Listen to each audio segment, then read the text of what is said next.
All right, let's start.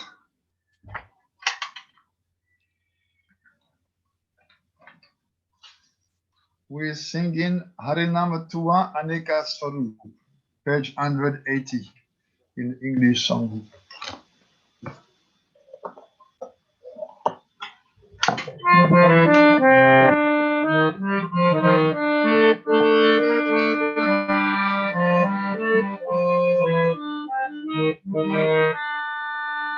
Harinama Tuva Aneka Swarupa, Harinama Tuva Aneka Swarupa, Yashodanandana Ananda Vardhana Nandatalaya Sakirupa, Yashodanandana Ananda Vardhana Nandatalaya Sakirupa, Harinama Tuva Aneka Swarupa, Harinama Tuva Aneka Swarupa, Mutanagata Vrinavana Shakata Bhajana Gopala,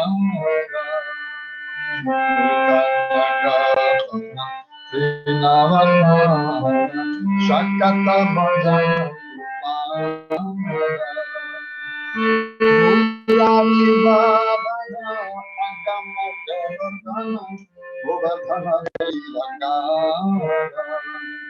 Murali Bhavana Agama Devardhana Govardhana Gairagara, Harinama Tuva Aneka Swarupa, Harinama Tuva Aneka Swarupa, Shrimad Brahma Vimohana Surapati Dhamma Vinasi, Shrimad Brahma Vimohana Surapati Dhamma Vinasi, Arishta Shatana Gopi Vimohana Yamuna Purna Vinasi, Arishta Shatana Gopi Vimohana Yamuna Purna Vinasi, Harinama Tuva Aneka Swarupa, Harinama Tuva Aneka Swarupa, Radhikaram Rasarasayana Radhakunda Kunda Vihari, Radhikaram Rasarasayana Radhakunda Kunda Vihari, Rama Krishna Hari Madhava Nara Hari Matsya Digani Hari, Rama Krishna Hari Madhava Nara Hari Matsya Digani Hari, Harinama Tuva Aneka Swarupa, Harinama Tuva Aneka Swarupa, Vrindavan Shri Madhusudana Yadava Chandana Namari, Vrindavan Shri Madhusudana Yadava Chandana Namari, Shaleya Shatana Gopura Jana Madha Bhajana Sukasari, Shaleya Shatana Gopura Jana Madha Bhajana Sukasari, Harinama Tuva Aneka Swarupa, Harinama Tuva Aneka Swarupa, Nityanika Nityanika Swarupa Gama Madhuka Modaratura, Nityanika Swarupe Pranama Paduka Moratari Rupa Swarupa Pada Jani Dasampada Bhaktivinoды Rupa Swarupa Pada Jani Dasampada Bhaktivinoды Harinama Tura Nika Swarupa Harinama Tura Nika Swarupa Yashodanandana Nandavardhana Nandakamaya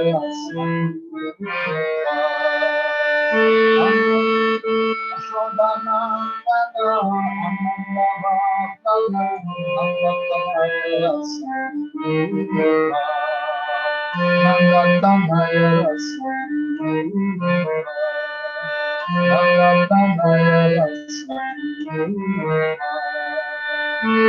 Hare Krishna,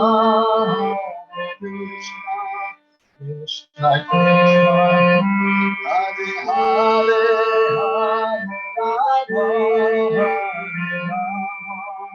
Rama, Rama, Hare Hare,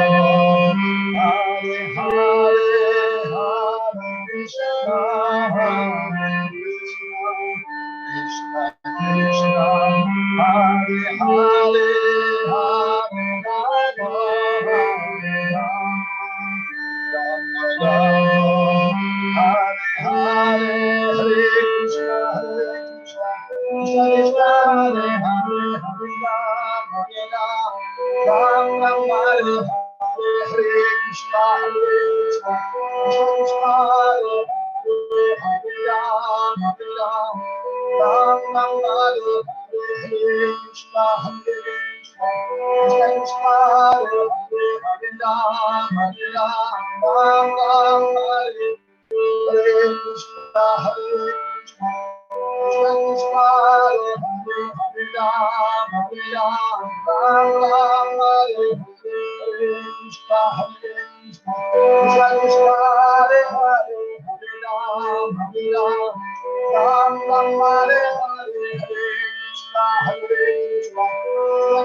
Shri Krishna Chaitanya, Prabhu Nityananda, Shri Krishna Chaitanya, Prabhu Nityananda, Prabhu Nityananda, Guru Nityananda, Prabhu Nityananda, Guru Nityananda, Nitai, Nitai, Nitai, Gora, Nitai,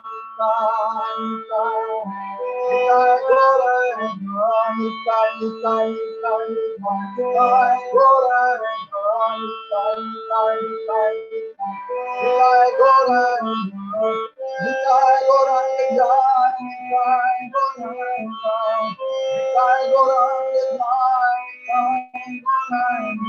Radhe Govinda, Radhe Govinda, Radhe Govinda, Radhe Govinda, Radhe Govinda Jaya, Radhe Govinda, Radhe Govinda Jaya, Radhe Govinda, Hari Bol, Hari Bol, Hari Bol, Hari Bol,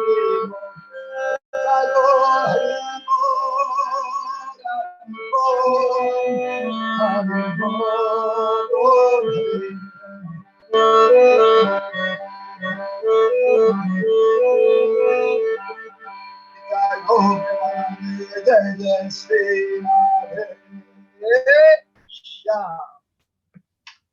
Translation, please. Хари Кришна, Гурудев. О Харинама, ты предстаешь в бесчисленных образах. И прежде всего, как любимый сын Нанды и Шоды, источник безграничного счастья для жителей Гокулы, глубокий колодец расы. В образе пастушка ты убиваешь путанную тринаварту, ломаешь ручную тележку, заботишься о коровах, играешь на флейте, убиваешь демонов Аку и Баку, поднимаешь холм Гавардхан. Ты убиваешь демона Кеши, вводишь в иллюзию Брахму и сокрушаешь гордыню Индры. Ты убиваешь Ариштасуру, очаровываешь юных гопи и предаешься забавам на берегах Ямуны. Ты приносишь радость Шримати Радике, наполняешь нектаром танец расы и развлекаешься в кунджах на Ради Кунду. Ты источник наслаждения, ты привлекаешь все существа и уничтожаешь всякое зло. Ты супруг богини процветания, ты являешься в образе человека-льва, Нрисимхадева, а также Матси и других. Ты даруешь радость коровам, ты воплощаешься в образе карлика Брахмана, ты убиваешь демона Маду, ты луна рода Яду. Ты носишь чудесные гирлянды из свежих лесных цветов, наказываешь змея Калию, даруешь радость обитателям Гокулы и черпаешь счастье в служении Шримати Радике. Сознавая твое величие, Бхактивинода припадает к лотосным стопам Рупы Госвами и Сварупы Дамодары и обращается к тебе с такой молитвой. О Харинама, по своей божественной воле ты являешь себя во многих образах. Так пусть же моя любовь и привязанность к ним растет день ото дня. Jai Thakur Bhaktivinoda ki jai, jai jai Harinam. We are studying today Harinam Чинтамани, the fourth offense, which is blasphemy of scriptures, criticism of Vedic scriptures. But first of all, I want to offer my humble obeisances unto the lotus feet of my spiritual masters, Srila Prabhupada, Srila Govinda Maharaj, Srila Bhaktivedanta Narangosa Maharaj Gurudev, Srila Bhaktivedanta Madhusudan Maharaj, Srimati Krishna Priya Thakurani, all the Vaishnava devotees of the Lord. Please accept my humble obeisances. Please say my smerenie pakroni pajalust. Мы продолжаем изучать Шри Харинама Чинтамани Шрила Бхактивиноды Тхакура. Сегодня мы будем говорить об еще одном оскорблении, непочтительно относиться к священным писаниям, но перед тем, как начать эту лекцию, я хочу принести бесчисленное количество дандават пранамов и лотосных стоп моих дикши и шикши гуру, Шрила Прабхупады, Шри Шримад Бхактивиданты Нарайаны Госвами Махараджа, Шрилы Гор Говинда с вами Махараджа, Шри Шримад Бхактивиданты Мадхусудан Госвами Махараджа, Шримати Кришна Прия Диди Тхакурани, а также у лотосных стоп всех вайшнавов и вайшнави. Jai Jai Gada Gauranga Nityananda, Jai Sitapati Jai Gaura Bhakta Vrinda. All glories to Gadadhar and Gauranga, all glories to Nityananda Prabhu, all glories to the husband of Sita Devi, Advaita Prabhu, all glories to all the devotees of Lord Gauranga. Слава, слава Гададхари Пандиту, Господу Гауранги, Господу Нитянанде, слава, слава Адвайта Ачарье и всем преданным Гауранги. So Haridas spoke, "O Lord, now I will describe to you about the fourth offense, which is criticism of the scripture. This offense makes one lose taste for bhakti or deprives him of taste." Харидас Тхакур продолжал: «О Господь, четвертое оскорбление – это критика Писаний. Таково еще одно препятствие на пути преданного служения, когда преданный может либо потерять вкус, либо его уменьшить». Now, revealed scripture means the four Vedas, the Upanishads, the Puranas, no? Because they emanate from the breathing of Krishna, they are considered not to be perfect knowledge and perfect authority. Под ведическими писаниями подразумеваются Веды, Упанишады и Пураны. Они изошли из дыхания Кришны и составляют полное и окончательное знание. Now, particularly in spiritual master, no, they are no, referred to as the final proof. Therefore, Haridas Thakur say, I fully accept them. И Шрила Бхактивинода Тхакур говорит, что они представляют собой полное окончательное знание, и поэтому Бхактивинода Тхакур говорит, я принимаю их полностью. No. Here Haridas Thakur is saying, no, I remember what Trikram Maharaj, Godbrother used to repeat all the time, aprakrita vastudai prakrita gocha. No, the sense and the mind cannot have access to what is transcendental. Aprakrita vastu. Я помню, как духовный брат в Боге, Шри Шримад Бхактивиданты Нарайаны Госвами Махарадж, Шрила Тривикрама Госвами Махарадж, он постоянно говорил, что чувства и ум, они не могут постичь трансцендентное. No, because the material senses of man, no, they are characterized by four defects, right?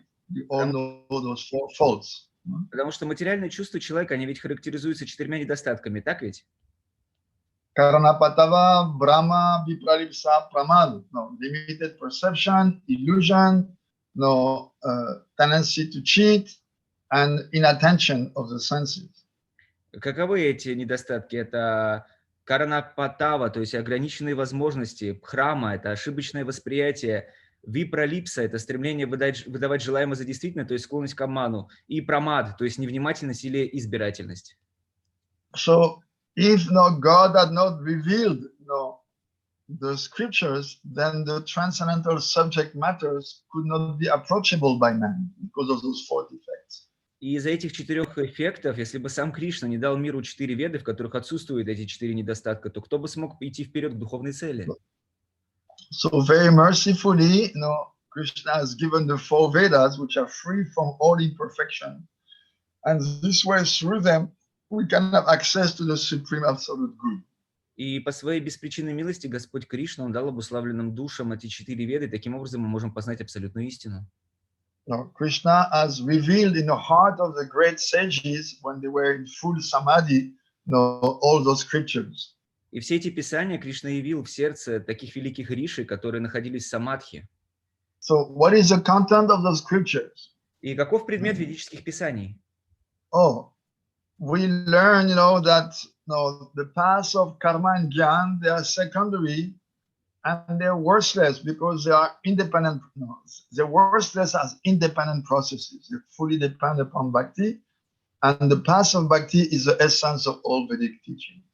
Мы знаем из авторитетного утверждения этих писаний, что карма и гьяна не являются прямыми путями, и сами по себе, как отдельные пути, они бесполезны. Только бхакти напрямую ведет к высшей цели. So this is one consideration. То есть это одно из мнений. But right now I'm also giving a seminar on Madhurya Kadambini, and Vishwanath Chakravarti is presenting this offense a little differently. Но мы сейчас параллельно изучаем Мадхурья Кадамбини, и Шрила Вишванатха Чакраварти Тхакур, он это оскорбление немножко по-другому описывает. Some people, they blaspheme the Shrutis, the Vedas, which recommend the path of karma and the path of jnana, because they say those scriptures don't even touch bhakti, therefore they are superficial and therefore they are useless. Некоторые люди, они оскорбляют шрути, говоря о том, что там только речь идет о карме и гьяне, а раз они не касаются даже бхакти, то они бесполезны, эти писания. But there should be one consideration. Но должен быть один момент. That people who are too much attached to sense gratification or too much attached to the idea of liberation, unless they are encouraged to look for the fruits of their activities in the form of heavenly pleasure or liberation, then they will be opposed to dharma and they will not follow anything. They'll be even more and more undisciplined. Есть такой момент, такая оговорка, то, что люди, которые слишком привязаны к чувственным удовольствиям, а также поставили своей конечной целью безличное освобождение, если они слишком сильно привязаны к плодам этого, к райским наслаждениям в раю, либо к освобождению, если они перестанут следовать своим обетам, то тогда станет еще хуже намного. Therefore, out of mercy, the scriptures to elevate lower level of consciousness people, or people of lower level of consciousness, very mercifully, they present the path of karma and the path of jnana to gradually elevate them until they are purified and able to take up the path of bhakti. И для людей, чье сознание оно находится на таком низком уровне, есть предписания, которые постепенно повысят их уровень сознания для того, чтобы они затем смогли постепенно очистившись заниматься бхакти. So, of course, someone who has accepted the path of bhakti, he will not criticize the Vedas who speak of bhakti. И, конечно же, люди, которые приняли путь бхакти, они уже не будут критиковать писания, которые говорят о бхакти. But maybe they will criticize those scriptures which encourage the path of karma and jnana. Но они могут в то же время критиковать те писания, которые говорят о пути кармы и гьяны. And that is offense. И это оскорбление. No, we can understand as devotees, okay, those scriptures for us, they are useless, but maybe they were useful to us in a previous birth, and they still are useful for so many people because they will not be able to directly serve Krishna. Такие преданные, то есть мы понимаем то, что да, они сейчас бесполезны для нас, как для преданных, но какой-то из прошлых рождений, а также в этом рождении для многих людей на планете, они могут быть очень полезными для их продвижения. So therefore, the scriptures, we should not be like cherry picking. Oh, I like the scriptures, I don't like that one. Because actually the scriptures, they're part of a big plan of the Lord to gradually bring everyone to his lotus feet. Поэтому мы не должны быть такими избирательными сериями. Вот эти вот мне нравятся, а вот эти вот не нравятся Писания. Мы должны понимать, что это часть огромной платформы, которую создал Господь. So if some devotee is thinking, yes, okay, but those scriptures, they don't speak about bhakti, so actually they're cheating people because they encourage them on the path of karma, of jnana, therefore those scriptures are reprehensible. This foolish devotee is making an offense. И если такой преданный, он начинает говорить то, что вот эти писания, они совершенно не подходят, они вдохновляют людей на чувственное удовольствие или на гьяну и так далее, и таким образом такой глупый преданный, он совершает оскорбление. Now, people who have developed faith, they are eligible for the path of bhakti, but the others, they are not. Therefore, for them, the path of karma and jnana are recommended as means to bring them eventually to bhakti. Те люди, у которых развилась вера, для них, конечно же, только путь бхакти, он возможен. Но для тех людей, которые еще не получили веру, для них путь кармы и гьяны, они могут сопутствовать на пути к становлению к бхакти. Some people, they're just too much intoxicated with material desires and material pleasure. And for them, the Vedas, they allure them, say, oh, you can even enjoy more on the heavenly planets. Why don't you follow the path of karma? И некоторые люди не настолько погрязли в чувственных удовольствиях и своих чувственных желаниях, то что веды как бы хитростью вдохновляют и серии, ты знаешь, ты ведь можешь наслаждаться намного больше. Если ты будешь следовать дхарме, то тогда ты сможешь наслаждаться на райских планетах. So the path of karma, it consists of making pious activities, making offerings, making jagyas, offering in jagyas, and every time there is a jagya, although it may be a jagya to Lakshmi or Ganesh or Indra, the first person always invoked, the first mantra chanted is always to Vishnu. И в процессе вот этой, для того, чтобы улучшить карму, люди делают разные подношения, они делают специальные яги. И на этих ягиях, неважно, кому эта ягия, она назначена, богине Лакшми или Ганеше, но в начале первая мантра, она всегда обращена к Господу Вишну. So gradually, by following a path which is authorized in the Vedas, then the person's consciousness is purified, and then they develop faith in the Vedas, they develop faith in the Brahmins, and then later on they can be brought to bhakti. И такие люди, они постепенно могут развить вкус, а также веру в процесс вед, а также в процесс вообще самообраманический процесс, и таким образом постепенно могут привестись на путь бхакти. So this is the consideration of this offense from the point of view of Vishwanath Chakravarti Thakur. Таково объяснение вот этого оскорбления с точки зрения Шрилы Вишванатха Чакраварти Thakura. Here, Haridas is taking another angle. He's saying, he's not speaking about the scriptures, dealing with karma or jnana. He's dealing directly with the scriptures of bhakti. Здесь Харидас, он не принимает во внимание писания тех, которые говорят о карме и гьяне, он непосредственно говорит о писаниях, которые связаны с бхакти. So he says that the Vedas actually, they take one Brahman, the Vedic authority, and then 5 prameyas. They establish, 9 prameyas. The whole is called Dashamula in the Jaiva Dharma, 10 roots. Значит, в Шиджайвадхарме есть такое понятие дашамула, 10 корней, которые включают в себя праман, то есть веды, согласующиеся с ними произведения, источник духовного знания, а также 9 принципов прамея, подтвержденных ведами. So, 1 praman, Vedas, Shabda praman, and 9 prameyas, 9 things which are proved by the Vedas. То есть 1 праман, 1 доказательство, Шабда Браман, а также 9 принципов прамея, подтвержденных ведами. Just like in Ayurveda, they mainly use 10 roots for making medicine. So, Bhaktivinoda Thakur, he has taken that comparison, and he said, in the Vedas, which are meant to cure the conditioned soul from their disease of material attachment and aversion towards Krishna, we also find 10 roots, dashamula. И в аюрведе существует такое понятие, тоже 10 корней, из которых делается большинство юридических лекарств. И Шрила Бхактивиноды Тхакур, он использовал эту метафору для того, чтобы сказать, что да, есть также дашамула, 10 корней, каким образом можно отвернувшуюся душу от Кришны вновь ее разбудить. So these 10 principles, they are destroy ignorance, and the jiva who assimilates them, it becomes wise.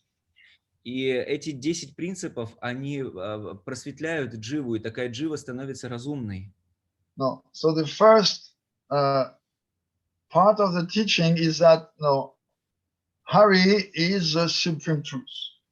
И первый пункт этого учения заключается в том, что единственный Всевышний – это Господь Вишну, Хари. Tadvam Harim, Iha Paramam. Then is Sarva Shaktiman. He is full of all kind of energies. He possesses various potencies. Второй пункт гласит то, что он Сарва Шактиман, то есть он является властелином всех энергий. No. Then Rasadim is a fountain of all rasas. А также он является источником всех духовных рас, наслаждений. And his eternal abode is in the spiritual sky. И он вечно пребывает в своей духовной обители. And he gives the jiva the highest possible joy. И он дарует дживе самую большую радость, которая может быть. So these three subjects, they are connected with Krishna. And these are the Vedic scriptures which transmit this knowledge in the heart of the jivas. Это 3 пункта, они имеют отношение ко всем дживам, и это знание раскрывается в сердце дживы. Then, the teaching is about the jivas themselves. А дальше идет учение непосредственно о самих дживах. Oh, the jivas are Vinivamsa, they are small particles of the Lord, unlimited in number, conscious but very small in size. Кто такие дживы? Дживы – это частички Господа, они бесчисленно, ничтожно малы, однако обладают сознанием. Then there are two kinds of jivas. Some are eternally liberated, engaged in worshiping Krishna. They live with him in the spiritual sky as associates, and they experience prema. And the other kind of jivas, they have been bound in the material universe from time immemorial. А также есть подразделение на 2 типа джив, то есть есть вечно освобожденные, то есть они спутники Кришны в духовном мире, поклоняясь ему, они испытывают блаженство премы. А некоторые дживы, они привлечены иллюзорным счастьем, навеки попадают в материальные вселенные. So this second type of jivas, they have turned their back to Krishna and they're serving Maya. And in this situation, they are testing both material pleasure and material pain. И второй вид джив, они отвернулись от Кришны, повернулись к Майе, служат Майе, и поэтому они испытывают здесь наслаждение и страдания в этом мире. So in order to serve Krishna, the scriptures, they teach those three points of knowledge connected to the soul. И для того, чтобы дать знания и обучить дживу, как правильно это понимать, дается вот эти 3 пункта понимания. Then they will explain that there is a relationship between Krishna and the jivas, which is inconceivably one and different. Дальше объясняется то, что есть одновременное непостижимое единство и отличие от Верховного Господа и дживы. Whatever exists in the spiritual world and in the material world is inconceivably one with Krishna. At the same time, it is different from him. И все, что существует в духовном и материальных мирах, оно непостижимым образом одновременно едино с Кришной и отлично от него.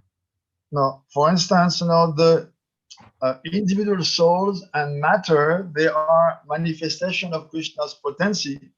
That's why the scriptures, they say they are one with him, and at the same time they're different from him. Например, маленькое живое существо, душа, а также материальная энергия, это тоже является проявлением Господа Кришны, его энергии, но в то же время оно едино с ним, но и отлично от него. So when the jiva realizes this, then he thinks, I am Krishna's servant, he is my eternal master, he is the spiritual sun, I'm just a ray of that sun. И обладающим таким знанием джива рассуждает подобным образом. Я слуга Кришны, Кришна мой вечный господин, и наши отношения подобны отношениям частички света и солнца. So in this way, the Vedic scripture, they reveal to us that the Jiva, is the transformation of Krishna's energy. И таким образом Веды говорят о том, что джива является превращенной энергией Господа. But the Mayavadis, so we subscribe to what is called Shakti Parinamvad, the theory that it is Krishna's energy which is transformed. Shakti Parinamvad. Can you repeat, please, Gurudev? We, as Vaishnavas, specifically Online or Gaudiya line, we subscribe to the idea that it is the energy of Krishna which is transformed. This is called Shakti Parinamvad, the transformation of Krishna's energy. Мы, вайшнавы, особенно нашей линии, мы говорим о том, что дживы являются трансформированной энергией Господа Кришны. But the other Vaishnava lines and also the Mayavadi, they say no, it is Brahma Parinamvad. It is Brahman himself which is transformed. And for us, this constitutes an offense. А другие вайшнавские линии, а также майявади, они говорят о том, что дживы являются непосредственно трансформированным браманом. Для нас это является оскорблением.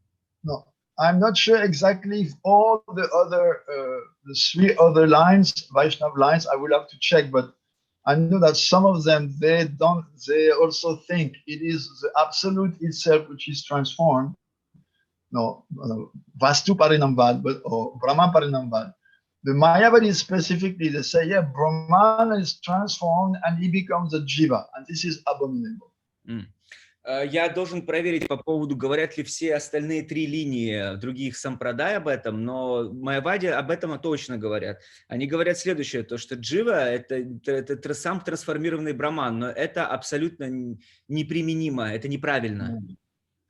But for us to think that it is absolute himself or Krishna himself will transform, we consider this to be an offense against the Vedic teaching, because the Vedas don't teach this. И когда говорят о том, что джива это сам Кришна трансформированный, это противоречие ведическому знанию. Мы не принимаем это. So we subscribe to Shakti Parinamvad, the inconceivable transformation of the Lord's energy. Мы говорим, что джива это неописуемая трансформация энергии Господа Кришны. And the Mayavadis, what they call it Vivartavada, the absolute itself becomes transformed. This is completely opposed to the Vedic teachings. А Виварта-вада, о чем говорят майявади, это полностью противоречит учению Вед, что Кришна становится сам дживой. So those 7 subjects that we just mentioned, this is like basic theology. This is the basis of the teaching of the Vedas, and they are the sweetest truth. И вот эти 7 пунктов, о которых мы говорили, это сама суть ведического знания, и это ее сладостное понимание. Then, the 8th root, the 8th of the Dashamula is Abhideya, how to put in practice that knowledge that, we are God's eternal servant, and what should we do? Well, naturally, we should serve. So Abhideya, or devotional service, this is the 8th item. И 8-й пункт – это абхидхея, то есть, да, мы должны служить, но каким образом мы это должны сделать? И вот здесь это указывается. So the 9 types of bhakti, being with Shravanam Kirtanam, this is the 8th point. And in other words, sadhana bhakti, according to those 9 activities, divided into Vedi and Raga, this is the essence of the teaching. И здесь говорится о том, что практика бхакти, преданного служения, состоит из 9 методов, шраванам, киртанам и так далее. И то, что эти 9 методов, они являются самой сутью ведического знания. And the essence of those 9 forms of bhakti, Nava Bhakti, of course, is the chanting of the holy name. Just like we find all along the Vedas, the word Om, which is the name of Krishna, it is invoked all in all Vedic mantras. So the basis of everything is the essence of everything is the chanting. Самыми важными формами преданного служения являются слушание, прославление и, конечно же, памятование святого имени. Именно по этой причине Веды превозносят повторение слога «Ом», которое имеет отношение также к Кришне. And what is the ultimate goal of everything? Because no, we don't do something in life without having a goal. The ultimate goal is not to develop pure love for Krishna. И какова же конечная цель? Должна ведь быть конечная цель. Мы же не можем двигаться без цели. Конечная цель – это према, то есть развитие чистой любви к Господу. So Haridas Thakur is saying here that if someone takes shelter of the process of abhideya, bhakti in a pure way, then by Krishna's grace, he can reach pure love for Krishna. И здесь Шрила Харидас Тхакур говорит, что тот, кто примет правильно абхидхею, будет идти путем чистого бхакти, он в конечном итоге обязательно достигнет чистой любви к Кришне. Then Bhaktivinoda Thakur, as a footnote, is writing, what is pure bhakti? Oh, the inclination to constantly cultivate attitude of service favorable to Krishna, without any other desire except to increase our attachment to him.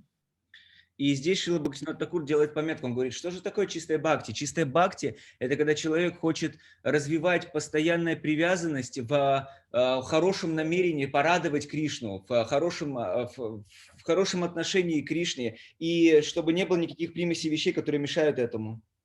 No. Only one desire, let me increase my attachment for Krishna. Только одно желание остается, позволь мне увеличить свою привязанность к Кришне. And the mind is not covered by karma, ritualistic activities, or jnana, impersonal knowledge. А ум в то же время не покрыт желанием материальных каких-то получений, а также имперсонального знания. So, according to that definition given by Rupa Goswami, Anya Bilashita Shunyam Jnana Karma Dhyanavritam, if it is covered by karma or jnana, then it cannot be considered to be pure. И согласно Шрилы Рупа Госвами, его высказыванию, если покрыто гьяной или кармой, то это нельзя назвать чистым бхакти. So the full body of Vedic literature is encouraging us to take shelter of the holy name with this mood of pure devotion, not mixed devotion. И все священные писания не призывают нас проявить любовь и привязанность к святому имени с чистым намерением, без смешанного. So a disciple is learning those enough subjects established by the Vedas, from a spiritual master. So this is the 10 basic principles given by the Vedas to guide the jivas. So if one criticizes those teachings, then he is a rascal and is an offender to the holy name. И эти 10 пунктов, они дают возможность постичь ведическую мудрость под руководством духовного учителя. И те, кто критикует Веды, совершает серьезное оскорбление святого имени. Это низший из людей. Негодяй. Негодяй. No. Here, the word used by Haridas is Naradham, the lowest of the mankind. Низший из людей здесь говорит Харидас Тхакур. No. So, in the history of Vedic culture or India, there have been 6 personalities who have invented theories, and by their inventions, they only brought themselves to no good hand. This is the philosophy of Jaimini, Kapila, Mahavir, Charvak, Buddha, and Gautam. All of them, they have spread some philosophy which is spoiled by speculation. История Индии знает авторов 6 бессмысленных философских теорий, которые в конечном итоге привели ни к чему их самих. Это Джаймини, Капила, Нагна, Чарвака, Гаутама. So Jaimini, for instance, he claims to follow the Vedas. Apparently he accepts the Vedas, but he doesn't recognize the Supreme Lord, and he recommends karma kanda, independently from worship of Krishna, are the highest things in the Veda. Например, Джаймини, он провозгласил карма-канду, кармические ритуалы Вед, не связанные с поклонением Богу, главным разделом Писаний, заявляя своей приверженности Ведам, но на деле не признавал существование Всевышнего Господа.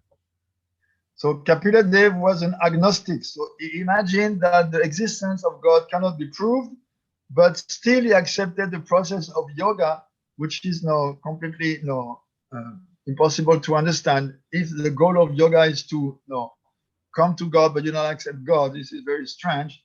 So we can also say that he didn't understand the goal of the yoga.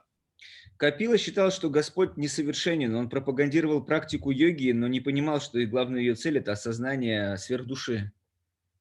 Then Mahavir, the naked Jain monk, his precepts are completely in the mode of ignorance, and they're completely opposed to the Vedic teachings because they say everything is illusion.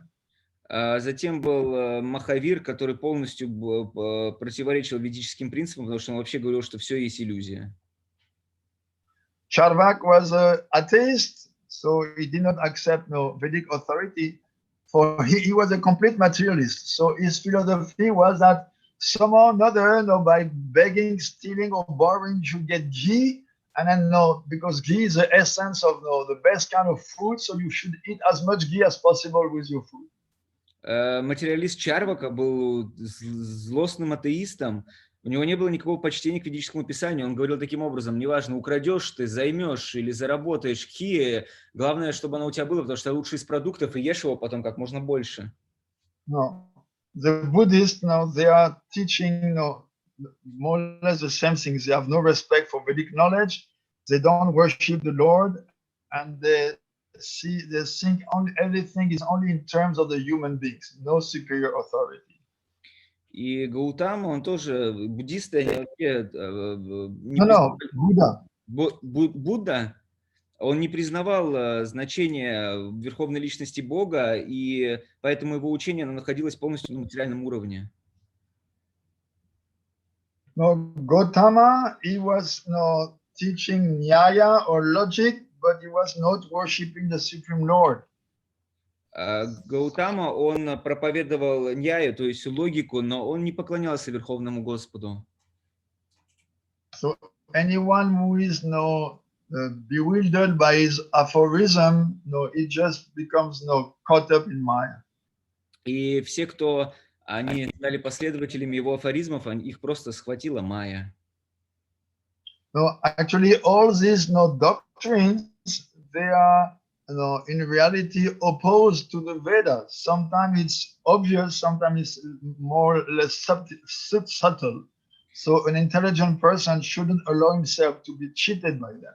You should completely avoid them. И любой разумный человек поймет, что все эти теории, они прямо или косвенно, они оскорбляют Шрути, либо в прямом, либо в косвенном виде. Поэтому такой разумный человек должен полностью отвергнуть такие учения. So if you follow those teachings, you will become offensive toward the holy name. So you should be very careful to completely avoid them. Такой человек, он может стать оскорбителем святого имени, стать оскорбителем ведической литературы, поэтому нужно обязательно отвергнуть это. So you should be very careful, give up all these 6 doctrines, and as well the Mayavadi doctrine, and only then can you get a taste for pure bhakti. И такой человек должен разумный отвергнуть все эти 6 пунктов и еще, кроме всего прочего, майяваду. Тогда он сможет приблизиться к чистому бхакти. Now, another philosophy to be avoided, of course, is Mayavad, which not a genuine theory, but it actually is only covered Buddhism. И еще одной философией, которую однозначно нужно отвергнуть, это майявада, которая на самом деле является философией скрытого буддизма. It's actually a complete distortion of the Vedic teaching, but unfortunately it has been accepted in Kali Yuga by a lot of people. На самом деле эти писания, они абсолютно майяваде не авторитетны, и это является искажением ведического знания, но, к сожалению, в Кали-юге очень многие люди приняли его. As you know, Lord Shiva received the order from Krishna to take the form of a Brahmin and to become Shankaracharya to teach this Mayavad philosophy.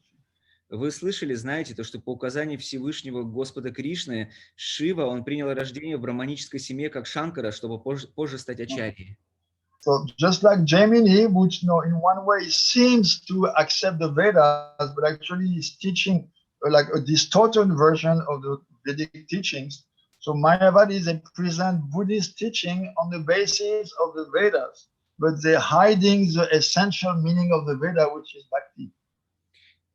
И подобно Джаймини, он заявлял, что признает авторитет Вед, однако он исказил ведическую философию и распространил ложное учение. Он прикрывался Ведами, но на самом деле скрывал от всех людей саму суть Вед, то есть преданное служение. So Ashtavakra Shakra, Dattatreya, Govinda, Godapad, Shankaracharya, and his followers, they all teach Mayavad. Buddhism is saying that the ultimate goal is the jiva should merge into nirvana. But although the Buddhists don't believe in spiritual reality, Brahman, actually the principle of Shunyavad, the void, it is just identical to the impersonal Brahman of the Mayavadis. It's just a clone. The Buddhist, you could say that the Nirvishesha Brahman of Shankar is a clone of the Shunya of the Buddha. И такие учителя, как Аштавакра, Датрея, Говинда, Гарупада и Шанкара, и также их последователи, они исказили, взяли на вооружение именно буддийскую доктрину. То есть буддисты что говорят? Что сама цель – это погружение души в нирвану. Если сравнить эти две философии, можно увидеть, то, что майявади, они полностью скопировали эту доктрину, потому что безличный браман майявади, а также пустота нирваны буддистов – это одно и то же, клон. So all those philosophical doctrines, they take one away from bhakti, and by following them, you become an offender to the holy name. То есть эти обе доктрины, они отрывают душу от чистого бхакти и в конечном итоге делают так, что ты становишься оскорбителем святого имени. We can see, for instance, that some Mayavadis, they chant the holy name, but still they have the atheistic philosophy. So if you mix those two, then it is offensive. Мы можем видеть, как майявади, они повторяют святое имя, но тем не менее они остаются материалистами внутри. И мы видим, когда смешиваются эти две вещи, насколько это становится опасным. If you accept any of those philosophies, there's no place for real bhakti. So if you take the holy name along with these philosophies, then you make a serious offense. You bring yourself, trouble only. И ни одна из этих философий, она никогда не может привести к чистому бхакти. Но если ты пытаешься смешать такую философию с повторением святого имени, это может принести тебе большие проблемы и оскорбления. But if you accept directly the direct meaning of the Vedas, of the Shrutis, then you will be rewarded ultimately by the sweet treasure of prem, because you will follow pure bhakti. Но вот приняв слова вед в их прямом значении, человек становится на путь чистого преданного служения и вскоре будет вознагражден сладостью премы. No, because in the Vedas, as you know, there's different meanings. Sometimes we take the direct meaning, sometimes the indirect.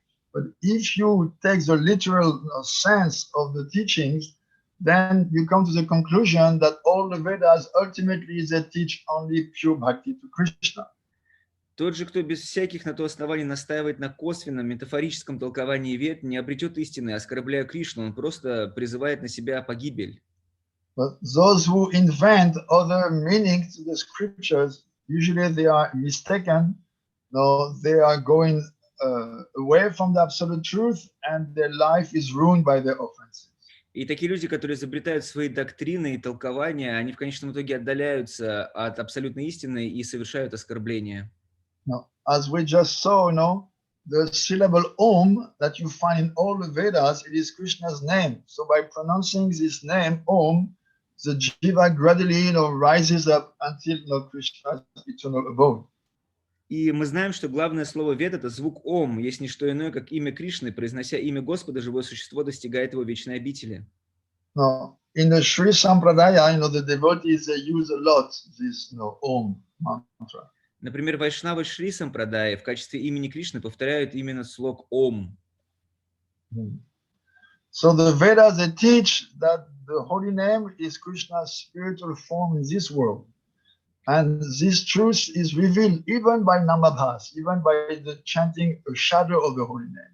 Веды утверждают, что Святое Имя – это духовная форма Господа в материальном мире, и это проявляется даже при нама-абхасе, то есть при тени Святого Имени повторения. No, we don't see the Lord directly in this world. Of course, we see him in the Murtis, but it's not obvious for everyone. So it is said, Kali Kale Namarupe Krishna Avatar. In Kali Yuga especially, Krishna is manifested in the form of his holy name.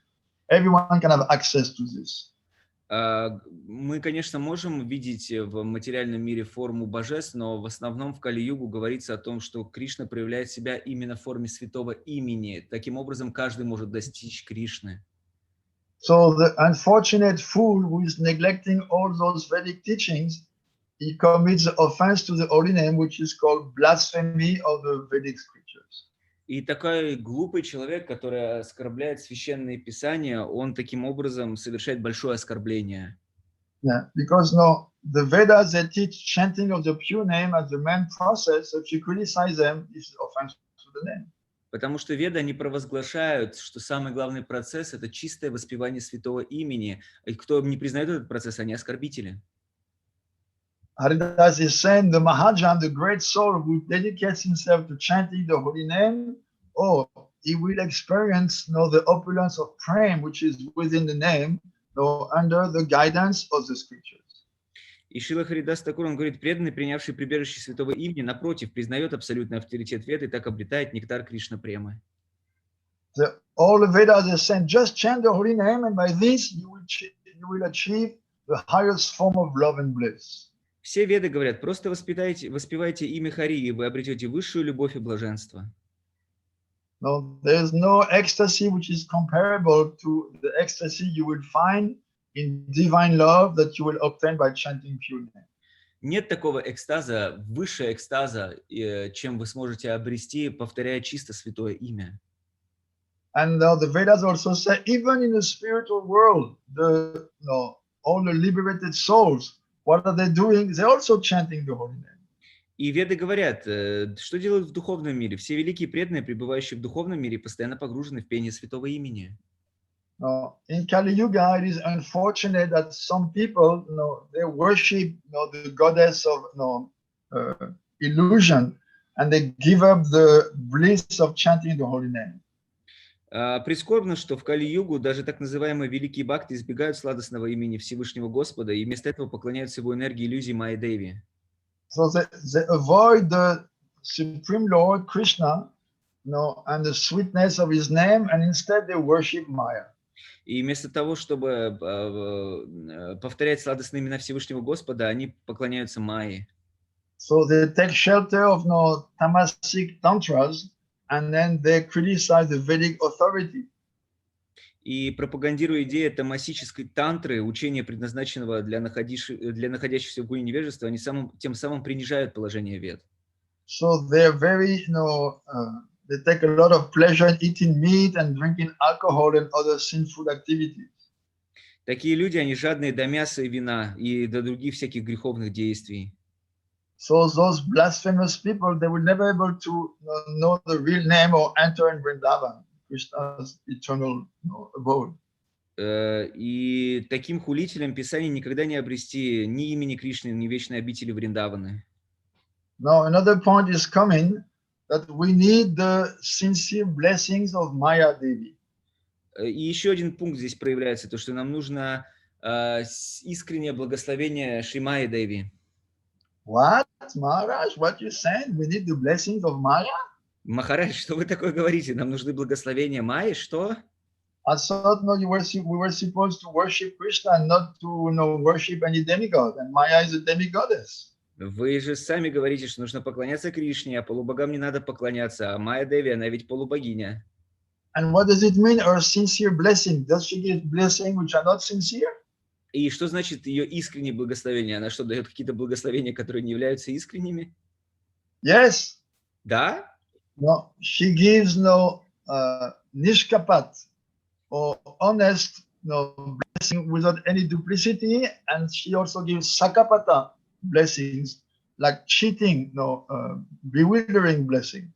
Да, Майя Деви, она дает искренним преданным садакам искренние благословения, если она видит, что они искренние, и наоборот, она дает как бы обманные благословения тем, кто не искренен. No. Those who are heretics, Maya brings them constantly down, and this way she deprives them from the taste of the holy name. За такие подобные оскорбления Писания она низвергает душу в пучину материальной жизни. So, in other words, Maya Devi, she gives the atheists worldly enjoyment and punishment according to the activities, but she's very happy by those who serve the holy devotees. And to those people, she gives real blessing. She stops bewildering them. She's taking them to the shelter of Krishna's feet. Она дает последствия поступков, как хороших, так и плохих для атеистов, но для искренних, настоящих преданных, которые служат чистым преданным, она очень счастлива, она дает им все благословения, и ее трудности сходят на нет. We have to understand Maya is Krishna's servant. Нужно понять, что Майя – это служанка Кришны. She is not independent. Она не независима от него. No, she punishes those who reject Krishna. Она наказывает тех, кто отвергает Кришну. And if someone is worshiping her directly, oh, he's just an hypocrite and he doesn't get any good thing. А кто поклоняется напрямую Майе Деви, это просто двуличный человек, и он не получает никакого от этого благости. Means no, those who worship her directly, she only gives them illusory happiness. Другими словами, тем, кто поклоняется ей непосредственно, она дает им только иллюзорное счастье. But those who are worshiping the holy name of Maya Devi, from her heart, she's giving sincere blessings, and she helps them to cross the ocean of material existence. Но для тех, кто поклоняется святому имени Кришны и произносит его, того она дает настоящее благословение пересечь океан материального существования. In the Vedas, in the meeting between Vidura and Maitreya Rishi, Krishna had sent Uddhava, had sent Uddhava to Maitreya. Uddhava is asking, but how is it possible that the soul, which is spiritual, is covered by Maya, which is material and therefore inferior? В беседе Уддавы и Матреи, когда Кришна послал Уддаву к Матрее, Уддава задал такой вопрос: как такое возможно, что духовная душа, она покрывается материей и отождествляет себя с материей? So it is explained that actually Maya, because she is Krishna's pure servant, when she sees some souls which are turning their back to Krishna, who don't want to serve him, then she becomes very angry and indignant. Why? What kind of soul are you? Why you don't want to serve? So she becomes very, very angry, and then she punishes them. She throws them into the material world.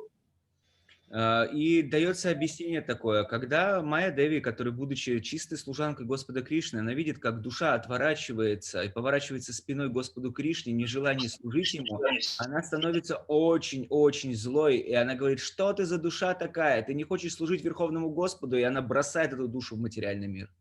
So it is not Krishna who is doing this. Это не Кришна делает. It is Maya, as a pure devotee, she cannot tolerate that the souls don't want to worship their Lord, which is her Lord. Это чистая служанка Господа, Шри Майя Деви, она не терпит, когда душа, она не хочет служить Верховному Повелителю. And therefore, when Vyasadeva was looking at her, in full samadhi, what did he see? He saw the Supreme Lord, he saw Maya Devi behind him with folded hands, not daring to come in the front because she was ashamed. And she saw that the jivas were, some of them were bewildered by Maya. Yaya samohito jiva. Atmanam tigunat. И что же увидел Шри Вьясадева, когда погрузился в полное самадхи? Он увидел Верховного Господа Кришну, а также он увидел Шри Майя Деви, которая со сложенными ладонями стояла позади него, она не посмела даже перейти перед ним, и он увидел дживы, которых она повергает в материю. Jiva Goswami, in the first of the Sandarbhas, he approaches the thing in a very amazing way. He said, all right, Srimad Bhagavatam is the absolute authority because it is the ripened fruit of all the Vedas. It was the last text written by Vyasadeva. So how should we understand Srimad Bhagavatam? Oh, we should see it from the point of view of the Samadhi of Vyas. Because actually it is in Samadhi that Vyas saw everything that he described. So what did he see in the Samadhi?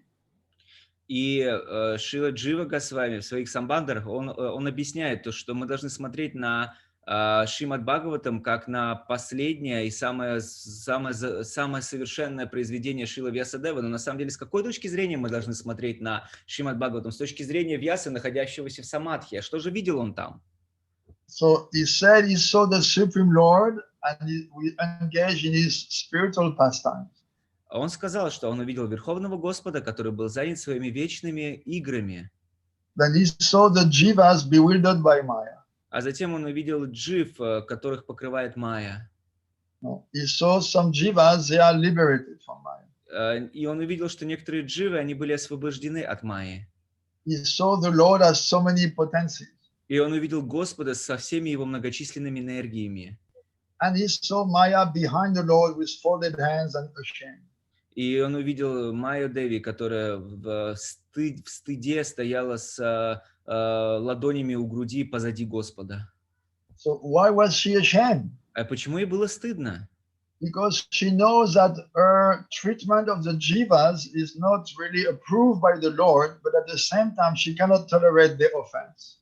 Потому что она знает, что ее обращение с дживами на самом деле не одобряет сильно Верховный Господь, но в то же время она должна это делать, чтобы наказать тех, кто совершает оскорбление.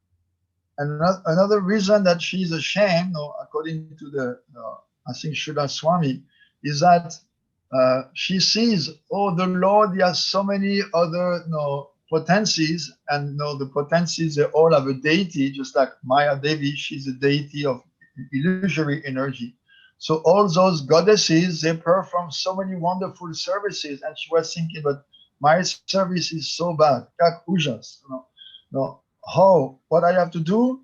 I have to cover the souls, and even when they want to come to Krishna, I have to test them. I have to really see that they want him, because I should not allow any jiva to go to the spiritual world if he's not ready, because he would only disturb the Lord in his pastime. И еще одно объяснение, почему она стоит позади Кришны в таком стыдливом настроении. Почему? По-моему, Шрила с вами, Махарадж, он объясняет такую вещь, то, что она видит то, что все божества, олицетворение всех энергий Господа, каждая из них, то есть Майя Деви, она олицетворяет иллюзорную энергию, другие божества, они выполняют такое прекрасное служение Господу, и только она берет этих джив и покрывает их материей, она делает эту, в кавычках, грязную работу, которая повергает джив в материальный мир, и даже когда джива хочет освободиться и начинает преданно служить Господу Кришне, она должна обязательно проверить такую душу. Почему? Потому что она не может допустить беспорядка в духовном мире. All right. Okay. But then some question must come. Но тогда должен прийти какой-то такой вопрос. Okay, the Lord doesn't seem to approve Maya, but at the same time, he does nothing to stop her. He allows her to do her work. Тогда такой возникает вопрос. Ну хорошо, Господь Кришна недоволен работой Майи, то есть, но в то же время он же ведь не останавливает ее работу. Why he doesn't stop? А почему не останавливает ее тогда? No, she's not torturing the jiva. Why he doesn't stop? Она мучает дживу. Почему он не остановит ее? Oh, because he's considering, according to Jiva Goswami, he's considering, she is my pure devotee. She's been serving me since the beginning of times, and ultimately her suffering, they will make the jiva wake up from ignorance and question their position, inquire about spiritual life, and ultimately turn to me. So even though meanwhile they're suffering, ultimately their suffering will bring them to me. Шрила Джива Госвами, он таким образом объясняет, что Шри Бхагаван, Шри Кришна, он думает таким образом: она моя чистая преданная, она служит мне с незапамятных времен, с самого начала. И с другой стороны, то, что благодаря вот этим страданиям, которые Джива испытывает в материальном мире, она в конечном итоге разворачивает Дживу ко мне, чтобы они начали преданно служить мне. If you remember in Jiva Dharma, the chapter dealing with Jiva Tattva, when the question is asked, but why the jivas are suffering, so it is explained that just like gold is purified by being heated and beaten, in the same way the jivas, they have to be purified by being beaten in this material world by Maya. В Шри-Джайвадхарме, в разделе про Джива-татву, там задался вопрос, но почему должна страдать Джива? И там объясняется таким образом: так же, как золото, оно становится более блестящим, когда его нагревают и бьют по нему, то таким же образом Джива, проходя через страдания, она оттачивается и приходит на путь преданного служения. So the conclusion that if the suffering ultimately brings the jiva to Krishna, so this suffering is auspicious. And only people who have short-term vision, they see it as bad, but those who have long-term vision, they understand. Oh, ultimately it is good. И только недальновидные люди, они видят в этих страданиях просто страдания, но люди, которые смотрят вдаль, вдалеко, они видят то, что в конечном итоге это благоприятно для того, чтобы прийти к Господу Кришне. И эти страдания, на самом деле, они благоприятны. And Krishna cannot be accused to be unjust or cruel or partial, because actually every jiva is only reaping the result of his own past activities, his own karma. И нельзя сказать, что Кришна, он как-то какой-то дживе особенно предрасположен не так, что он нечестный или несправедливый, потому что каждая джива получает результаты своих собственных действий, то есть это называется карма. No. Sometimes people say, well, why is horrible things happen to people? Люди говорят некоторые, а почему такие страшные вещи происходят с людьми? Oh, because they have done some horrible things in the past, and now they have to reap the horrible result of the horrible activities. Потому что они сделали ужасные вещи в своем прошлом, а теперь должны вкусить ужасные последствия своих ужасных поступков. Someone who's raping women, killing, doing all kind of nonsense. Oh, he should not be punished. No, he should be. Oh, he's just made a mistake. What about the lady who's been raped or the people who slaughtered? Oh, they are just okay. No, they're like or you say collateral damage, like they say in the war when some civilian are hurt. Which damage? Collateral damage. If they send one bomb, if Israel sends one bomb on Gaza, and the bomb is touching some civilian and killing some children. So this is called collateral damage. Collateral damage. И что же, как же поступить с тем человеком, который изнасиловал женщину или кого-нибудь зарезал? Получается, что эта женщина, это так, случайный, получается, повреждение. То есть, что этот человек не должен получить обязательно результаты, точно так же, как Израиль направил бомбу на Газу. В Газе она взорвалась и убила несколько человек. И эти люди, они что, просто случайно получилось так? No, like I was just reading, Prabhupada in 76, he was speaking with some devotees, scientist devotees, and one of them asked, Prabhupada was speaking, contraception and abortion, this is so criminal. And then somebody is asking, but Prabhupada, the soul which is getting aborted, isn't it its karma? So Prabhupada, his point was to say that the person is responsible, the aborter is responsible. So Prabhupada first he said, well, not necessarily. Then after he said, yes, ultimately we have to see that, yes, this soul is aborted because it had to be aborted. But nonetheless, the person who is aborting is responsible. Я буквально просматривал лекции 1976 года, когда Прабхупада говорил с некоторыми мирскими учеными о том, что презервативы и аборты – это отвратительные вещи. И ему задали вопрос, но Прабхупад, разве те дети, которые не пришли благодаря контрацептивам, разве это не их карма? И Прабхупад вначале сказал, не всегда. Затем он задумался и сказал, да, можно так считать, но это не снимает ответственность. То есть это карма быть абортированным, но это не снимает ответственность человека, который так поступает. Yes. It is his responsibility. Of course, the soul who is getting aborted, that it is karma to be aborted. It had to be aborted. But the main point Prabhupada wanted to make, the person who is making the abortion is responsible. Да, конечно, это карма той души быть абортированной, но Прабхупада, он говорил самое главное, то, что это ответственность человека, который поступает так с душой. Or we see a girl who is being raped. Oh, the poor girl. But we understand ultimately, yes, the person who is raping is a rascal, he would be punished. But of course, we also understand if the girl is being raped, it means she had to be raped because she was a rapist in a previous birth. Когда мы видим, как бедную девочку изнасиловали, с одной стороны, конечно, мы испытываем большое сострядание, мы понимаем то, что насильника нужно обязательно за это наказать, и он получит за это наказание. Но в то же время, с другой стороны, мы понимаем то, что она была изнасилована благодаря карме, которую она получила, потому что, скорее всего, в прошлых рождениях она была самим насильником. This is what Prabhupada called the myth of bad things happening to good people. Шрила Прабхупада называл это миф о том, как плохие вещи творятся с хорошими людьми. No, in this world, everyone is sinful. Maybe we don't remember. Maybe it was long ago, but the sin was done and it has to be paid. Все, кто находится в материальном мире, они грешники, и даже если мы не помним, все равно мы совершили эти грехи, даже если это произошло очень много в жизни назад. No, for instance, I remember when I was in Uzbekistan, I was reading the library of one of, I think she was Harimoini. She had a big library because the apartment in Uzbekistan used to be her apartment when she used to live there in Soyuz time. So in Brahmavivarta Puran, I was reading, if somebody is disrespecting a woman, especially if he's raping a woman, then Maya Devi, she makes sure this man can never be happy in this life. And the next life he will be heavily punished. Я помню, что когда я давал лекции в Узбекистане, я жил в доме одной из преданных, потому что там и проводились непосредственно программы.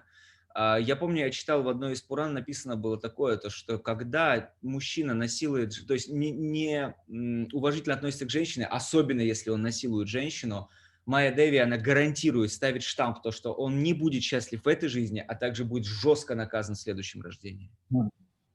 The Brahmavarta Puran said, because Maya Devi, she's a lady, when out of like, no, you could say sorority or ladies, or you say empathy, or then she makes sure that, oh, this woman was disrespected or raped. Okay, I'm also a woman. I will make sure this rascal will never be happy. Из-за того, что Майя Деви, она также девушка, леди, то когда она видит то, что издеваются над женщиной, она проявляет некую эмпатию этой женщине, она и говорит таким образом: о, хорошо, я однозначно сделаю таким образом, чтобы этот негодяй был наказан. So men should be very careful because there is one, female solidarity going on, on the high level of Maya. Так что, мужчины, мы должны быть все очень осторожны, потому что некая высшая солидарность происходит на уровне Майи. Yes, women's solidarity. And Maya is in charge to apply it. So, осторожно, мужчины. И Майя, она главная, кто собирается это воплотить, поэтому, мужчины, будьте очень осторожны. Maybe you're thinking in this life, oh, I am superior, because I'm a man. No, and she's inferior. Okay, you may think like that, but if you disrespect her, if you're violent to her, Maya, who is the supreme goddess, supreme woman, she will make sure that you will not be happy. Может быть, в этом рождении вы и некое превосходство у вас в мужском теле, но если вы начинаете проявлять насилие и какое-либо, то тогда таким образом вы нагнетете на себя гнев Майи. So don't let that thing, hanging between your legs to make you superior, because to the other who doesn't have something hanging between your legs. И не думайте, что эта штука, которая у вас болтается между ног, она делает вас более верховным, более высшим, чем другие. Then the conclusion. Therefore, it is better to give up blasphemy, any kind of scripture, whether those who deal with bhakti or gyan or karma, and remain absorbed day and night in chanting the holy name. И какое же дается в конечном итоге лекарство от оскорбления? Здесь говорится о том, что в конечном итоге нужно раскаяться в оскорблении всем шастрам, включая карму и гьяну, а также повторять святое имя. If one is accidentally criticizing the revealed scriptures, or he has done it out of ignorance, he should repent sincerely of his mistake and glorify the scriptures with the same tongue which blasphemed them. Если человек, он по своему невежеству оскорбил священные писания, такой человек должен раскаяться в своем поступке, в глубоком раскаянии, он должен выразить почтение шастрам. So to counteract his offense, he should glorify them, he should offer in flowers to them, tulsi leaves, with great worship them, and also worship the Srimad Bhagavatam, the best of the scriptures. И с преданностью поклоняясь ведическим писаниям, особенно как Шримад Бхагаватам и Ведам, поднося им цветы и листья туласи, человек, несомненно, обретет безграничную милость Господа. Because the Bhagavatam is the essence of the Vedas and incarnation of Krishna himself, Krishna Tulya Bhagavatam, then certainly the Bhagavatam, in the name of all the scriptures, he will give unlimited mercy and forgive the person. И из-за того, что Шримад Бхагаватам — это воплощение Господа Кришны, суть вед, человек, который, несомненно, будет делать таким образом, он, несомненно, обретет безграничную милость Господа. So Bhaktivinoda Thakur is concluding, taking the dust of the lotus feet of Haridas Thakur on my head, I'm wearing around my neck this jewel of, this necklace of divine jewel, the Harinam Чинтамани. И Шрила Бхактивинода Тхакур, он подводит итог этой главы и говорит, что носить на шее драгоценный камень святого имени, исполняющий все желания, достоин лишь тот, кто жаждет обрести пыль со стоп Харидаса Тхакура. Okay. Any questions? Есть ли вопросы? Any, Surati Didi has not yet written a long question as usual. Сурати Диди пока что не написала длиннющих вопросов. There is one from Lilavati. Lilavati. Lilavati from where? From Perm or? Лилавати, вы откуда? Из Перми? Or from next to Perm, there was one city I used to go before, but long time, many years I have not gone.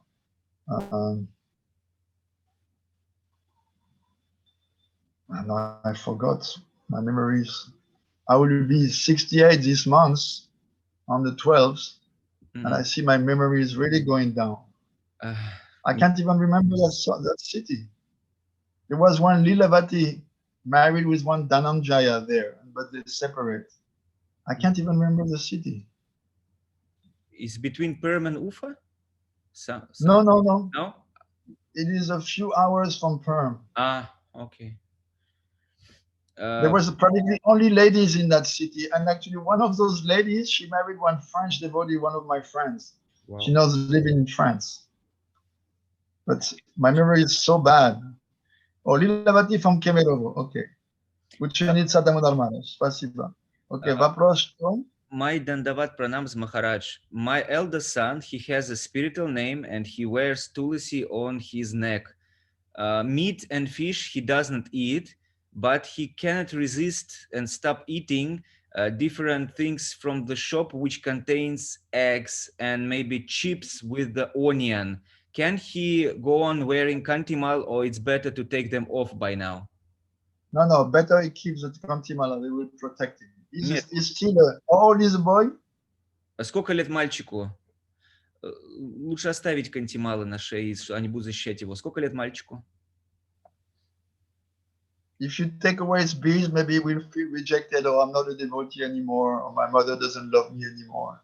Он может так подумать, что если с меня снимут кантималы, меня мама больше не любит, или я уже отвергнут как преданный. 9 лет, мальчик. But you have to be strict with him. Don't allow him. Don't give him pocket money to buy this nonsense. Вы должны быть строгие с ним, не давайте ему карманных денег, чтобы он эту ерунду покупал. And explain to him. И объясните ему. With a lot of affection. С большой любовью. Oh, my little darling, those things we cannot eat because we cannot offer them to Krishna. And if we don't offer to Krishna, it's like, we cannot take that food. О, дорогой мой мальчик, ты должен понимать то, что эти вещи мы не принимаем, потому что мы не можем их предложить Кришне, а все, что не предложено Кришне, мы не принимаем. No. Krishna has told us in Bhagavad Gita what we can eat, what we can offer to him. And those things we cannot offer, therefore we cannot take them.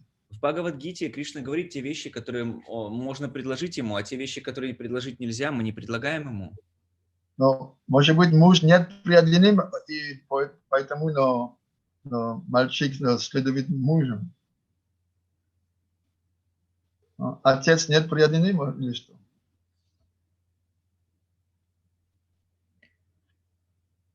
Говори. Лилавати, я вам включу микрофон, чтобы проще было. Она может написать. Или можете написать в чате.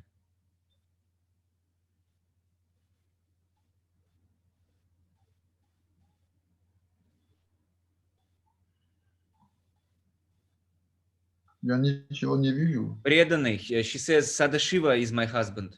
He's a devotee. Oh, okay. Sadashiva who is present now?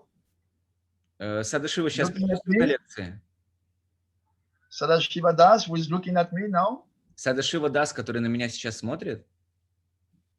And there is some animals on the wallpaper behind him. И там какие-то зверюшки нарисованы на обоях сзади, да? This is her husband. Это и есть ваш муж?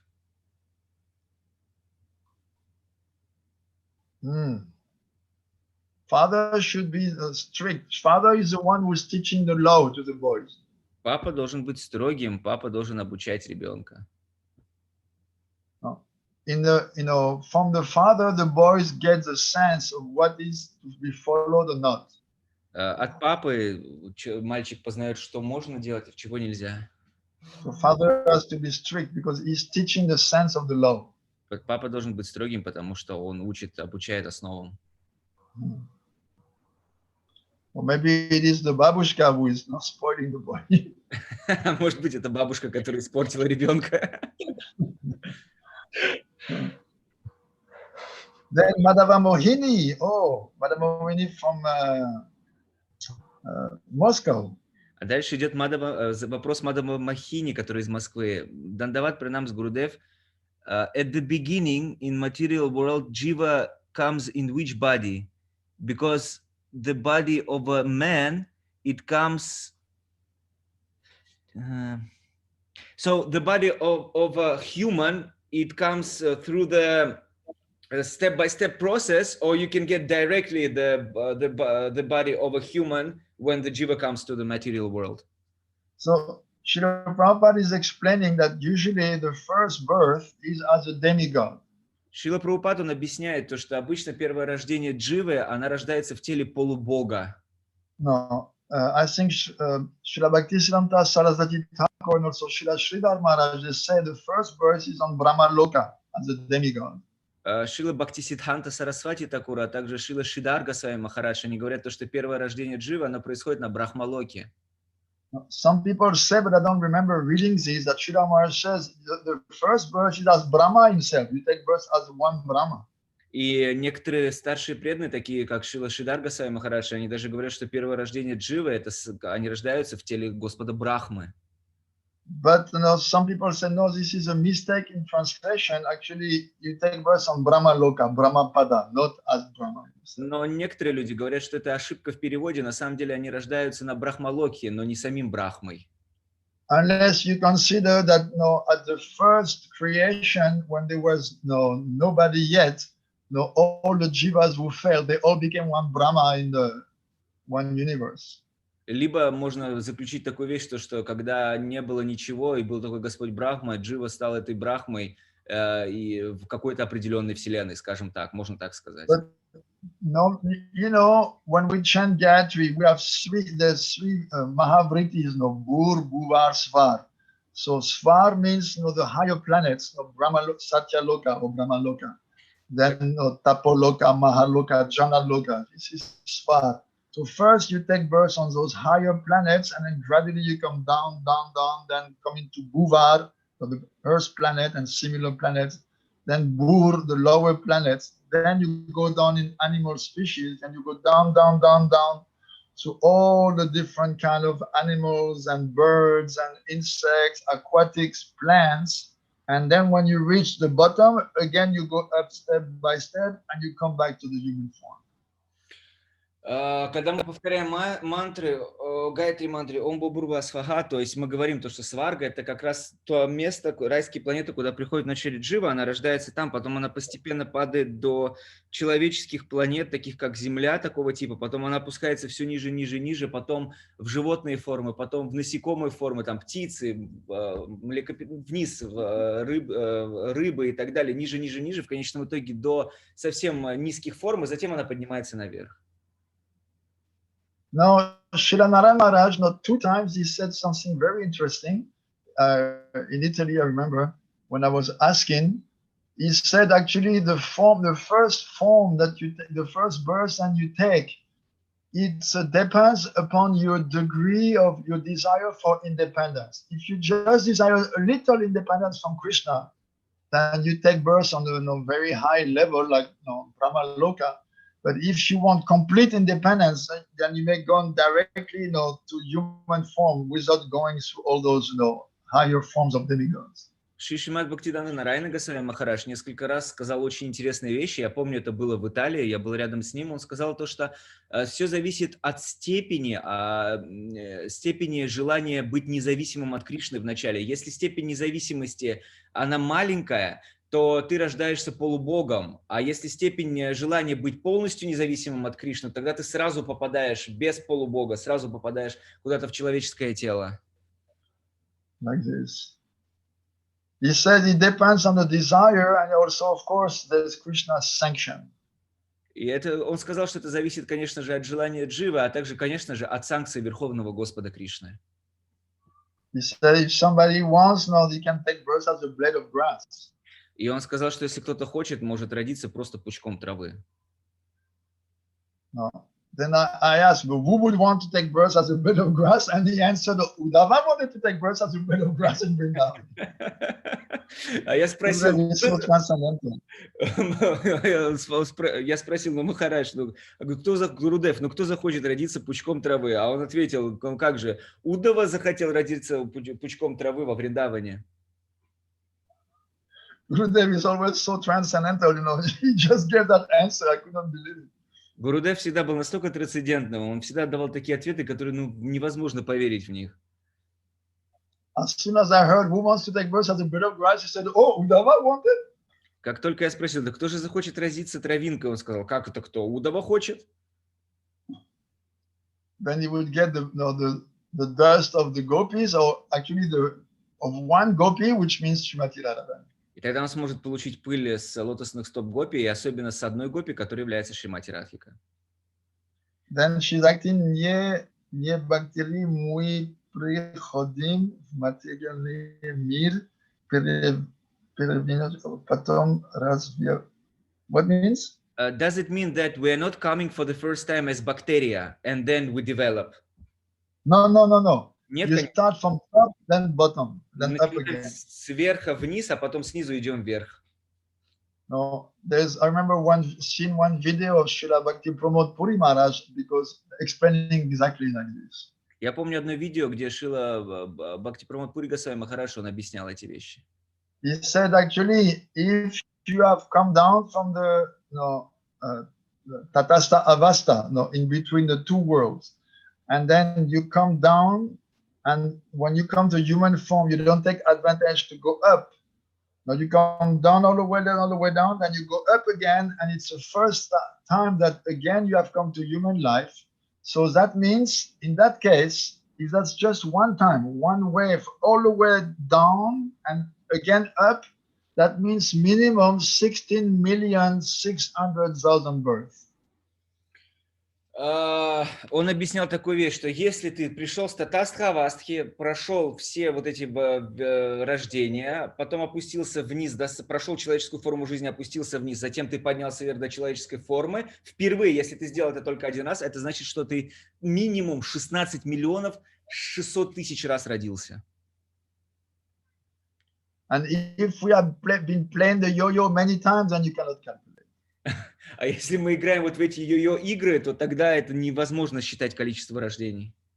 No, it is said, at the end of the life of Brahma, at the end of when there is Mahapralaya, everything, all the jivas together, they are assembled and they enter into one skin hole of Lord Mahavishnu, and they remain there for the whole same duration and life of Brahma.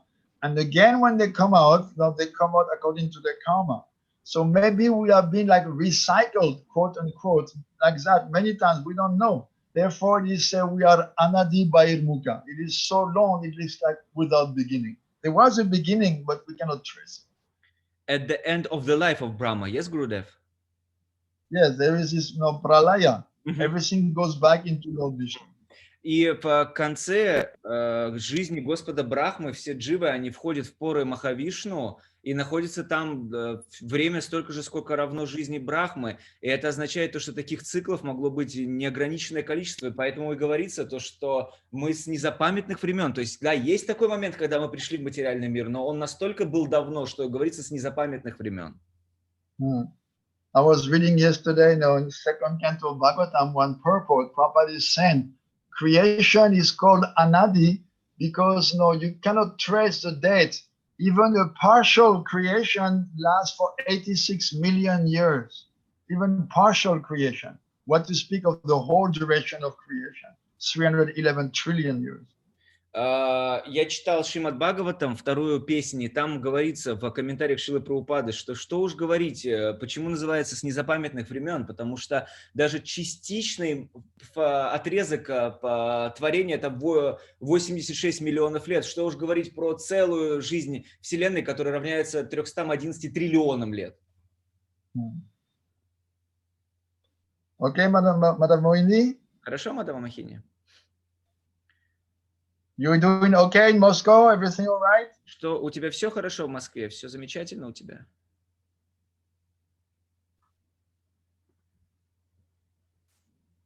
Thank you, Gurudev. Then, Achyuta Das. No, Achyuta first. Achyuta. Achyuta. Dear Gurudev, as I understood, Krishna, he accepts only sincere how we say, раскаяние, when we sorrow about something, when we really sorrow, like remorse, regret. Regret, yes, like serious. He says like serious regret. But if it is formal, it doesn't matter how much flowers or the tulsi leaves I would offer to him. I will not get the forgiveness. So tell me. You have to really mean it. You have to really be sincere. Да, sincerely regret. Ты должен действительно искренне сожалеть об этом. And he says how to get the sincere, how to get the sincerity in this world. What is the process? Oh, maybe you have not received enough shlipki from Maya or Pinky. Ты недостаточно шлепков и пинков от Майи еще получил. Может быть. No, the idea is that we should really study this philosophy and understand opposition is terrible and we made so many mistakes and we should really regret, I was such a fool, please my Lord forgive me.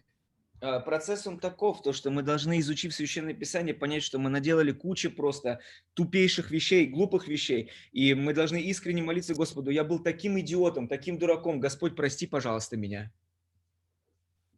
And maybe because we have not received enough beating from Maya, then we are only formally apologizing. И может быть из-за того, что мы недостаточно получили шлепков и пинков от Майи, мы лишь формально приносим извинения.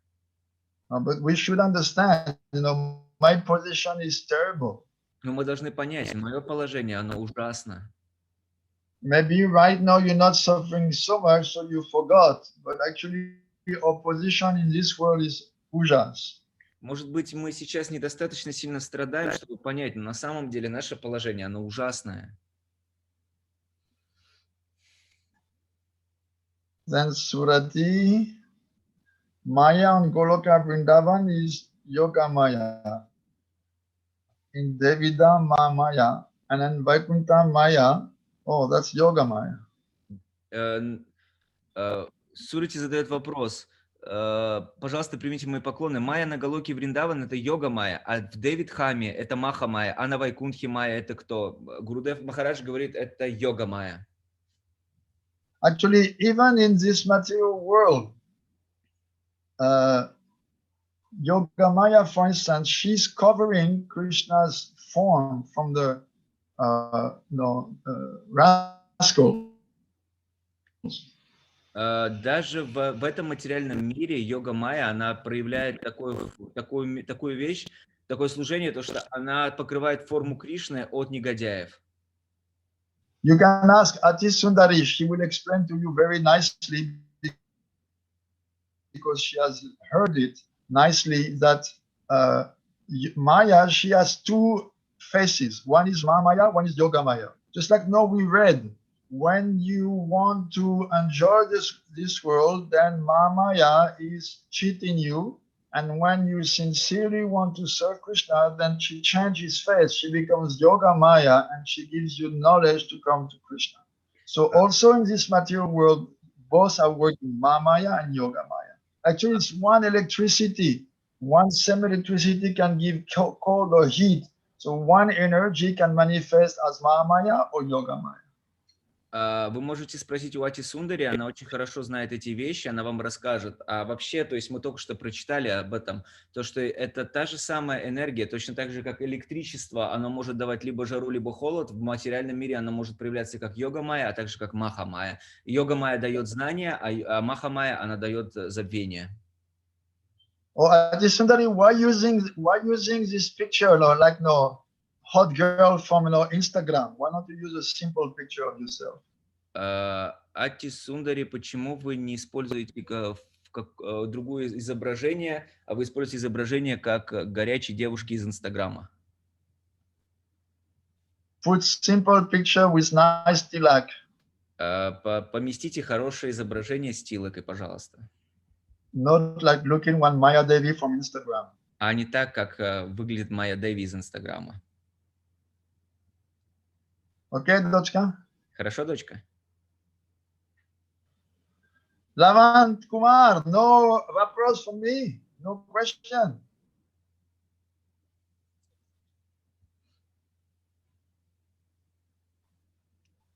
Okay, no more questions. No questions from Vietnam, from Nitya Kishori or Choli. Нет вопросов из Вьетнама, от Нитя Кишори. No вопрос from Draupadi in Irkutsk. И нет вопросов от Драупади из Иркутска. Draupadi, when you go back to India, Драупади, do you already have the date? Do you already have no visa or пока нет? Драупади, когда вы отправляетесь обратно в Индию, вы пока не знаете, у вас есть виза или нет пока? You can write to me on Facebook, no? Можете на Фейсбуке мне написать. As you can see, I'm wearing the kurta that you sent me. Как вы видите, я ношу курту, которую вы мне выслали. Very long, very large, very nice. Очень хорошая, очень длинная, очень хорошая. Okay, then no more question. We are chanting some more. Very good. Будем повторять святые имена, раз нет больше вопросов.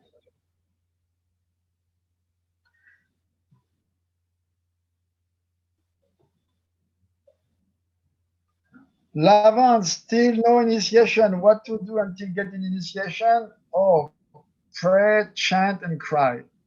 Лаван говорит, что делать, если нет инициации до сих пор? Каким образом, что делать до инициации? Гурудев Махарадж говорит то, что молиться, повторять святое имя и плакать.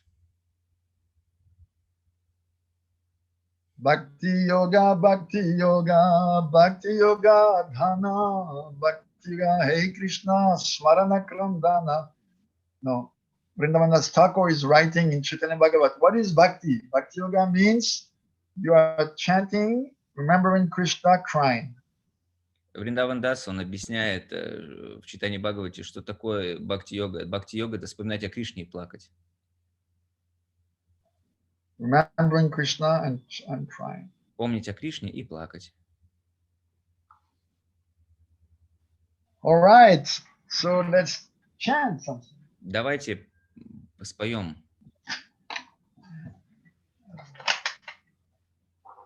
Let's chant something about Krishna's name. Давайте споем об имени Кришны. Page 183. Soy Keba Shunailo Shyamana. Soy by Chandidas, one very high level bhajan.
Are these more questions? No. I was asking about the name of the bhajan to translate.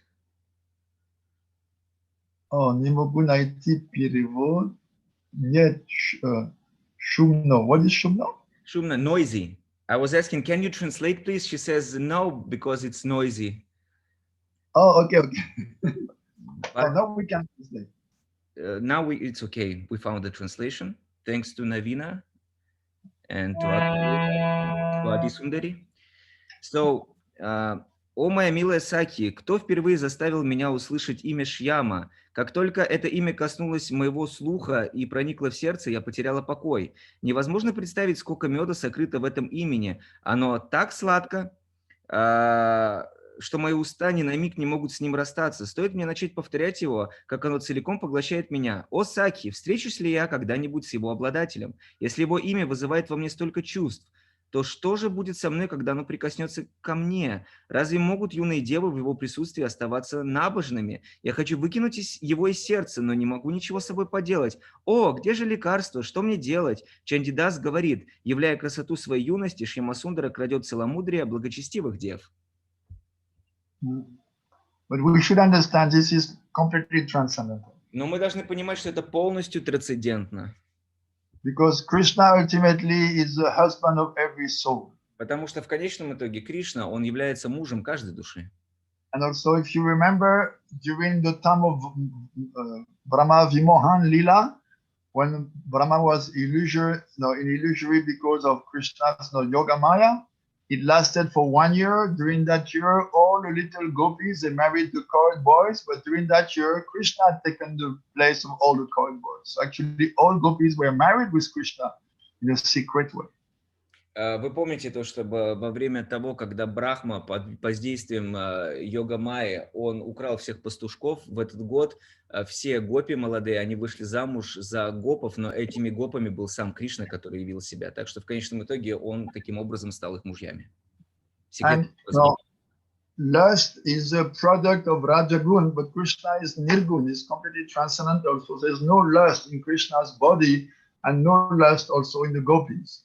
Вожделение является продуктом раджа-гуны, но Кришна, он ниргуна, в нем не действуют никакие гуны, поэтому и он, и гопи, они не имеют вожделения.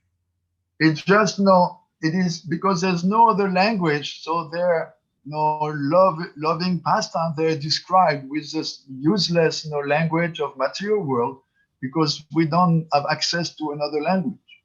Из-за того, что все эти игры, они описываются бесполезным материальным языком, потому что мы по-другому не понимаем, у нас нет доступа к возвышенному языку духовного мира. So even though the gopis are pure prem, their prem is called kama, just like the kama of this world, but actually it is transcendental kama. И их прему называют камой, потому что на самом деле это трансцендентная кама, трансцендентная любовь к Господу, не такая, как в этом материальном мире.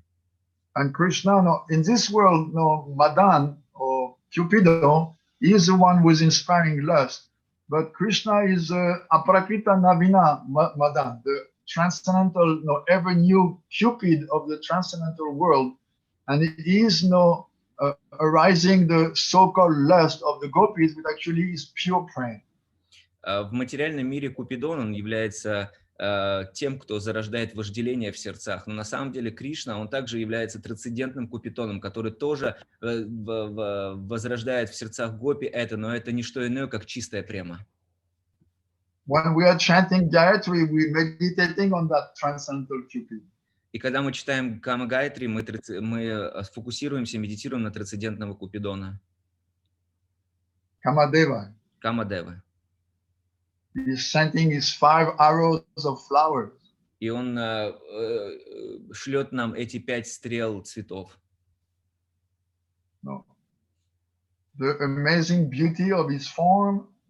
Прекрасная форма прекрасная красота его формы. The sweet sound of his voice. Сладостный звук его голоса. The exquisite aroma coming from his transcendental body. Его прекрасный аромат, который источает его тело трансцендентное. According to your rasa, the touch of his feet, of his hands, or his arms. И в зависимости от вашей расы, прикосновения его стоп, его рук, его тела. And the 5th arrow is the nectar from his lips. А 5-й – это нектар его губ. Manjaris, they enjoy this nectar because they have made their heart one with Radhika, so whatever she experiences, they also experience. Манджари, они также вкушают это, потому что их сердца едины становятся с Шримати Радхикой, и то, что она испытывает, и они испытывают тоже. Krishna doesn't kiss the lips of the Manjaris, but he keeps, he's drinking the nectar of the lips of Srimati Radhika. And the Manjaris, by Tadatmik Bhav, by oneness of mood with Radhika, they also enjoy. Кришна, он не целует манджари губы, но он целует Шримати Радхику из-за того, что они тадатмика с ее сердцем, они также испытывают то, что испытывает Шримати Радхика. Or nectar from his lips can also mean the remnants of bitter that he is chewing or the remnants of his Mahaprasad. А также это